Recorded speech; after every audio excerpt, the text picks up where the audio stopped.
Goeiemôre broer en suster, liewe vriende en baie welkom by nog 'n boodskap van Maranatha bediening. Ons gaan nou weer die adventstyd binne. Die woord advent is die Latynse woord vir adventus, wat koms beteken. Want met Kersfees herdenk ons mos weer die geboorte, oftewel die koms van ons Here Jesus na hierdie wêreld. En vanoggend se boodskap sluit dan ook aan by Jesus se eerste koms met die tema geen plek vir Jesus nie. Kom ons bid net saam. Here Jesus, saam met die bekende lied wil ons ook vandag sê, U het die brood gebreek, eens by die meer. Breek nou die lewensbrood vir my ook, Heer. Here, kom voed vir ons dan vanoggend deur U woord en wil U gee dat U woord vir ons soos Esegiel van ouds se boekrol sal wees. Aangenaam en soet soos heuning in die mond. Amen. Liewe vriende, ons skriflesing Lukas hoofstuk 2 vers 1 tot en met vers 7. In daardie tyd het keiser Augustus 'n bevel uitgevaardig dat 'n volkstelling in die hele ryk gehou moes word. Hierdie eerste volkstelling het plaasgevind toe Cyrenius goewerneur was in die provinsie Sirië. Almal het gegaan om hulle te laat inskryf, elkeen na sy eie stad toe. Ook Josef het gegaan. Hy het van die dorp Nasaret in Galilea na Judea toe gegaan, na Bethlehem, die stad van Dawid, omdat hy tot die huis en geslag van Dawid behoort het. Maria, sy verloofde, wat swanger was, het saamgegaan om ingeskryf te word. Terwyl hulle daar was, het die tyd gekom dat haar kind gebore moes word. Sy het haar eersteling seun in die wêreld gebring en hom in doeke toegedraai en in 'n krib neergelê, omdat daar vir hulle geen plek in die herberg was nie. Liewe broer en suster, liewe vriende, die Here Jesus se geboorte is baie jare voor sy koms deur die Ou Testamentiese profete aangekondig, en toe dit uiteindelik plaasgevind het, moes dit sekerlik vir die Joodse volk 'n geweldige antiklimaks gewees het. Want vriende, die Jode het immers 'n magtige koning verwag, wat hulle van die Romeinse juk, soos hulle dit verstaan het, sou verlos het. Iemand het so mooi, baie treffend oor hierdie antiklimaks van Jesus se geboorte die volgende geskrywe, ek lees dit vir ons. Dit is byna soos 'n konsertsaal, waar die gehoor in spanning sit en wag dat die gordyne moet ooptrek. En wanneer die gordyne dan uiteindelik, letterlik honderde jare later, begin oopskuif, wat sien ons? Geen grootse skouspel nie, geen asemrowende dekor nie, geen spoggerige uithanggeleentheid nie. Wat ons sien, is eintlik baie teleurstellend. 'n byna leë verhoog, 'n stal, flou verlig deur 'n enkele olielampie, en in die flou lig 'n eenvoudige jong ouerpaar en 'n krib met 'n babatjie daarin, en waarskynlik 'n paar diere rondom hulle. Geen wonder nie, liewe vriende, dat dit veral vir die Jode onaanvaarbaar was en feitelik onmoontlik was om te glo dat dit die geboorte was van die magtige Messias koning wat hulle van die Romeinse onderdrukking moes kom verlos het. Maar vriende, selfs ons moet nog vandag in verwondering staan as ons hieroor dink en hieroor praat, wanneer ons oor die Here Jesus se geboorte nadink.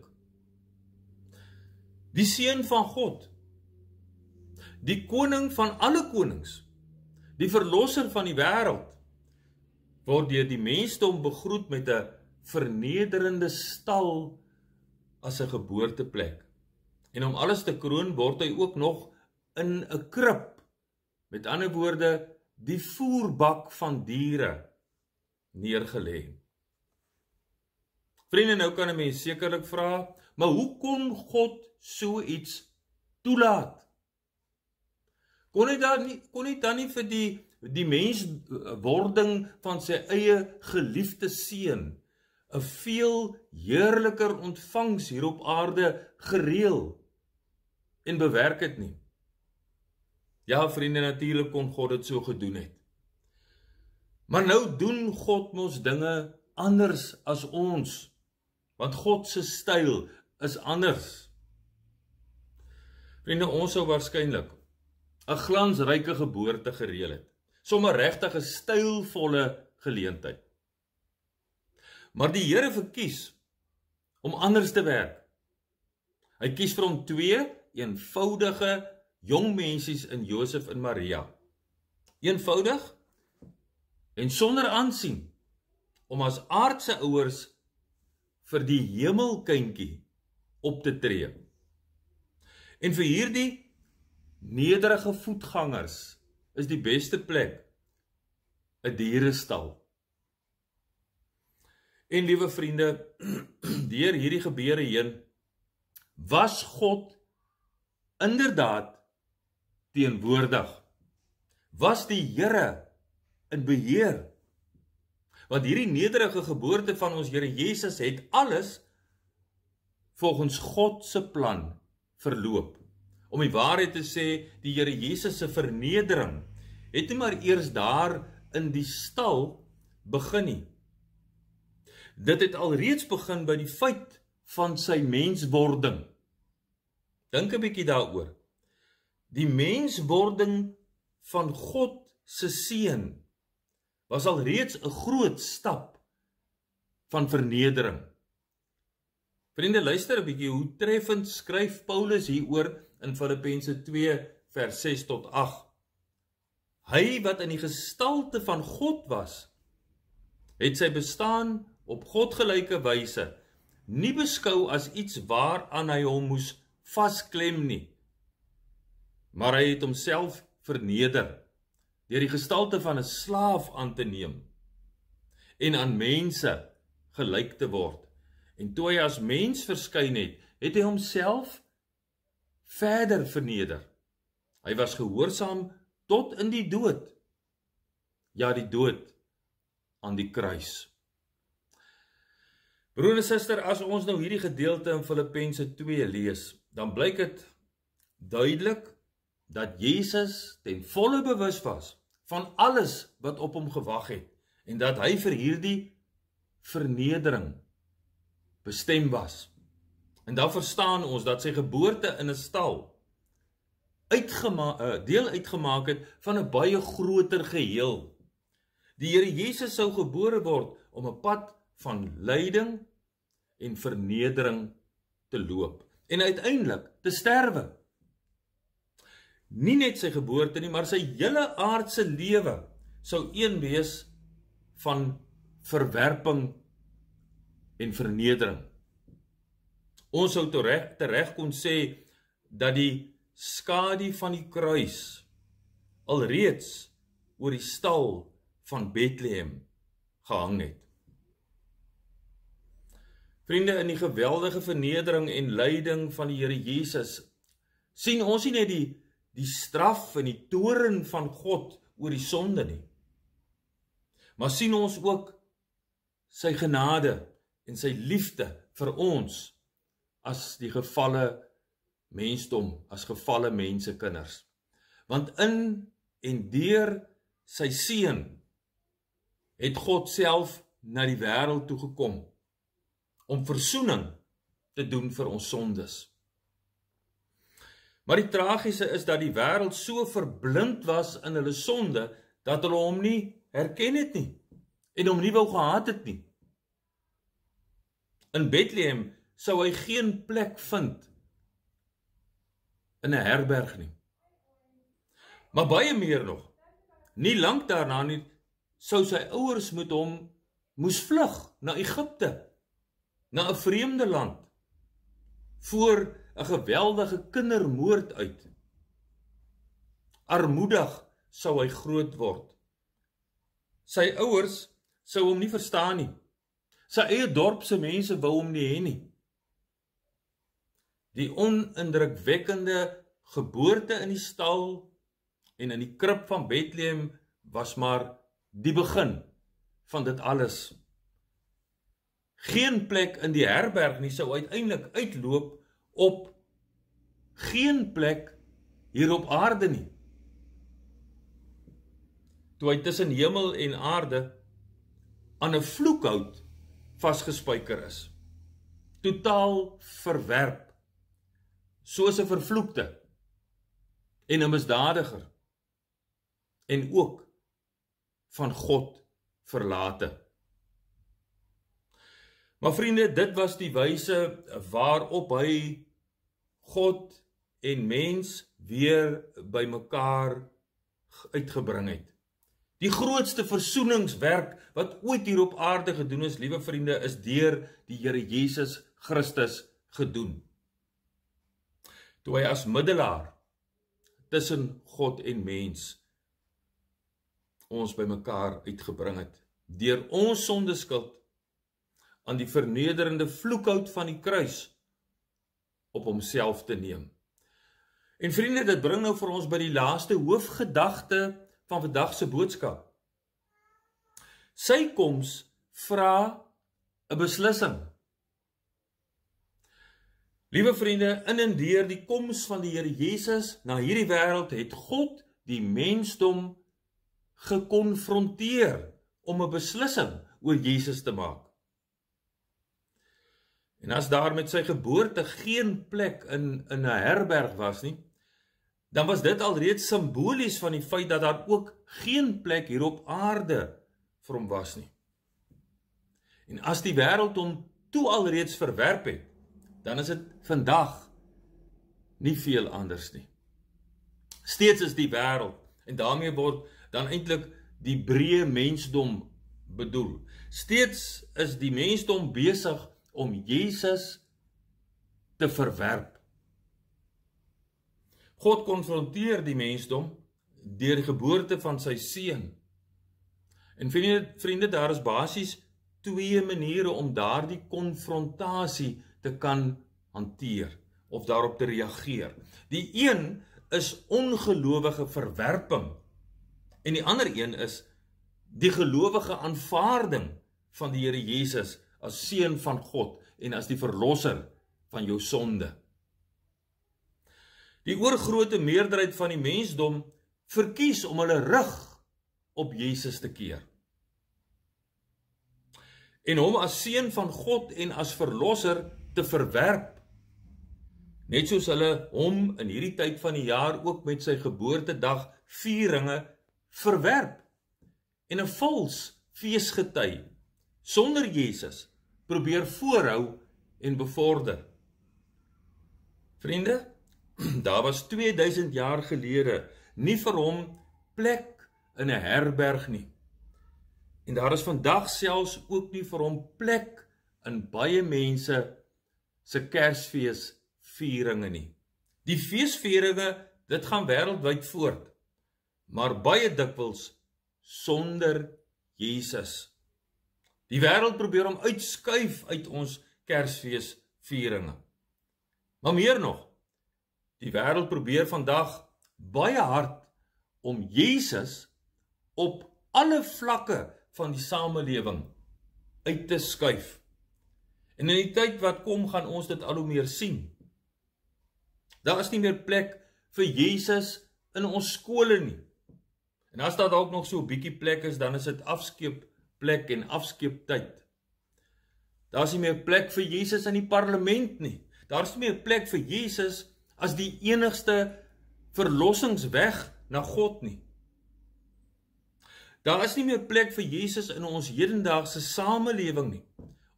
Onder aanvuring en aanhitsing van die bose, is daar vandag 'n afkraking en 'n degradering van die Christelike godsdiens en van die Here wat ons aanbid. En dit sal al erger word na mate hierdie ou wêreld na einde toe beweeg. So, liewe vriende, waar staan ek en jy vanoggend ten opsigte van Jesus? Ons kan ook ons rug op Jesus keer en hom verwerp en deel hê aan sy verdere vernedering. Saam met die wêreld kan ons ook sê dat ons hom nie nodig het nie en dat daar geen plek langer vir hom in ons lewens en in ons samelewing is nie. Of ons kan vir hom plek maak in ons harte en oor die volle spektrum van ons lewens. En dit sal heel waarskynlik met toenemende vervolging gepaard gaan. En vriende, so is die Here Jesus vandag nog gedurig besig om vir hom 'n blyplek in mense harte en in ons lewens te soek, om sy koninkryk in te vestig. Soek hy na mense om hom 'n tuiste in hulle lewens te gee, sodat hy in hulle kan woon en hulle lewens deur sy gees kan beheer, deur sy gees kan regeer. Hoor hoe praat Jesus self in die bekende uitnodigingsvers in Openbaring 3 vers 20. Kyk, ek staan by die deur en ek klop. As iemand my stem hoor en die deur oopmaak, sal ek ingaan by hom en saam met hom maaltyd hou en hy met my. So klop Jesus vandag nog en tot en met sy wederkoms en soek hy herberg in mense se lewens. Liewe kind van die Here, ons wat vir hom plek gemaak het in ons lewens. Ons is vandag sy verteenwoordigers, ons is vandag sy getuies in hierdie wêreld. En net soos Jesus is ons ook nie baie gewild nie. Maar ons moet voortgaan om hom as enigste verlosser te verkondig en van hom te getuig. Ons moet hom by ons werk en ons moet hom by ons huise en ons moet hom in ons vriendekringe onbeskaamd bely as ons koning en ons verlosser. Ons moet vir mense en veral ook vir ons kinders vertel waaroor Kersfees werklik gaan en dat dit om niemand anders gaan nie as om die Here Jesus. My liewe vriend en vriendin, ek maak vir ons klaar. Maak plek vir Jesus. Mag hy elke dag in ons harte en in ons lewens en in besonder ook in ons Kersfeesvieringe, mag hy sentraal staan en mag ons die mense wees wat hom vereer met al die eer wat hom toekom. Amen. Here, as Bethlehem en die wêreld eens op 'n tyd 'n stal en 'n krib aangebied het, dan gee ons vandag aan U die troonkamers van ons harte. Here, kom woon in ons en kom regeer as die koning in ons lewens. En Here, help ons om onbeskaamd teenoor die wêreld te getuig dat U die verlosser koning is, wat gekom het om mense van hulle sonde te verlos. Here Jesus, ons buig voor U as ons verlosser en ons Here. Amen. Liewe vriende, ons slotlied is vanoggend 'n mooi ou Kerslied. Die Heiland is gebore. Geniet die lied en vriende, daarmee groet ek dan ook vir julle. Vrede vir jou. Die Heiland